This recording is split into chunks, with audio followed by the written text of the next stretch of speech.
During the healing journey, one of the things that I have recognized that really is a foundational tool that most people need and often just neglect is really self-care and taking care of yourself throughout the process. When you're going through a some traumatic event in life, it can be overwhelming and it weighs on you, not only emotionally, but physically and mentally as well. And so one of the things that I had to learn to prioritize was self-care. And the truth is that's something that we should be doing in all aspects of our life, whether we're going through something traumatic or whether we're not. The problem is life sometimes lets us believe that if we take care of ourselves or if we put ourselves first, that we're actually being selfish. And I'm here to share that it's the total opposite of the truth. When you take care of yourself, when you put yourself first, when you remove that back burner, don't put yourself on there anymore, you're actually not being selfish. You're actually improving the opportunities that you can take care of other people. The more you take care of yourself, the better you take care of yourself, the better supportive and person you can be, the more you can show up for other people, the more you can help other people. The problem is many of us don't feel like we have time for it, or we don't know how we can really commit to it. And so I want to share how you can make self-care a non-negotiable part of your day, a non-negotiable part of your routine. So if you've been following me for anything longer than like 20 minutes, you'll probably quickly learn that I am all about like productivity and time management and all of that. And that's because it applies to every area, whether you're working on a goal vocationally, whether like a job goal, or whether you're working on like a personal goal, productivity it matters. All of that plays a huge role in it. And so when I was going through my healing journey after my divorce and just really trying to heal my hurt and really trying to, start again and move forward with my life and discover who I was, a big piece of it was the self-care aspect. And so in order for me to commit to it as a busy mom, that's in that season I was in grad school full-time, working a full-time job, working a part-time job, raising my two children.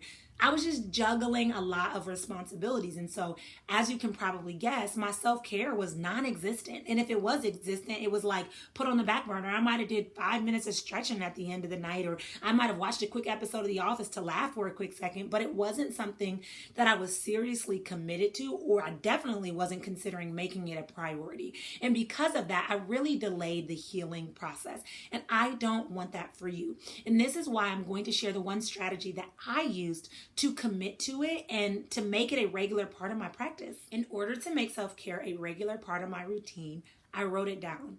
There's a ton of research about taking the thoughts in your head and actually putting it on paper.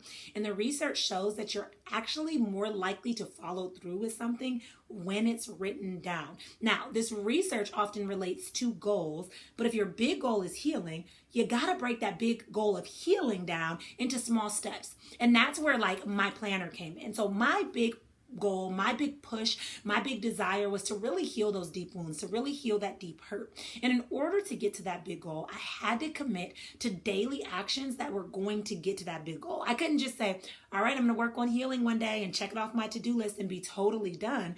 It was something that I had to make a regular practice. That's when I committed to writing it down. I decided that every single day I was going to commit to 30 minutes, that's it, of self-care. And if I could be totally honest, research says that on average, most of us waste well over 4 hours. So giving 30 minutes to myself wasn't anything that was obscene, wasn't anything that was unheard of, wasn't anything that was too far out of my reach. It was just something that I had to commit to doing. So what I decided to do is I wrote it in my planner. And so I love and live by my planner. I have an entire video about this planner that I adore. It's called the Law of Attraction Planner. But as you can see, I write every single thing you could possibly think in here down to my self-care. So I don't use my planner simply for a work idea or for a business idea or for a project. I do use it for all of those things, but I also prioritize my self-care by putting it in here. And here's what I learned. In the same way that we show up for a work meeting or a doctor's appointment or our children's extracurriculars is the same level of energy and commitment that we need to keep for the things that we're working on as well.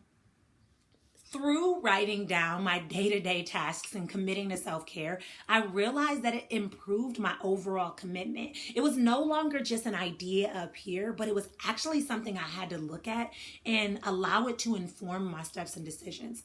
I'm a firm believer that the most successful people don't just keep their ideas up here, right? There's a ton of people with crazy ideas that could be $1 million ideas, right? That could be life-changing ideas, but they're still stuck in their head because they're too scared to actually take steps towards them. The most successful people are not the people that keep the ideas up here. They're the people that take the ideas, write them down, and start taking action on them. And so what I learned through this experience is I wasn't just hoping and wishing and crossing my fingers that one day I could heal. I actually committed to it by writing it down and allowing that written down process to inform my day-to-day steps. So I would write down my goal of, self-care, 30 minutes of self-care a day. Some mornings it was in the morning, some days it was in the evening, but it was in my calendar. And guess what? I began to build my day around that. So there would be times where my friends would be like, oh, we should, hop online and catch up at 7:30 today.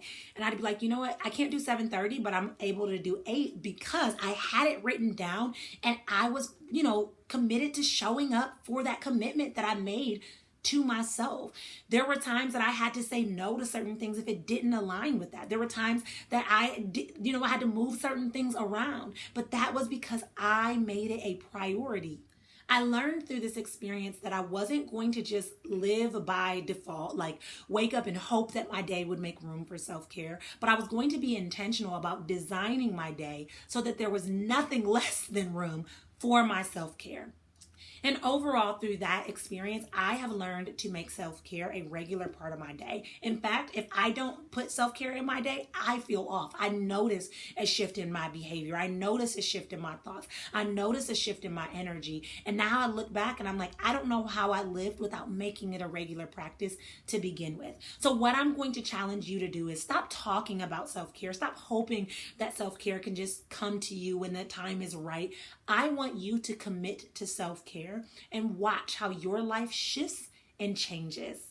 If you're looking for additional support on your healing journey, you're tired of being overwhelmed with the things that have happened in your life, you're tired of being bogged down energetically and just not knowing what the next best step is for you, I have something totally awesome to offer to you today.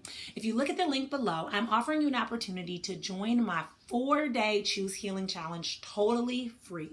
And in this challenge, it'll give you an opportunity to prioritize your healing, right? It'll give you an opportunity to start taking more intentional decisions that put you in a path to make healing a part of your life, and to make you be able to get to that ultimate bigger picture goal of just really discovering and finding yourself after any traumatic experience that you may have been through within your life. I would love to have you on the inside, so definitely check out the link below, and I cannot wait to see you there. Until next time, I'll chat with you guys later.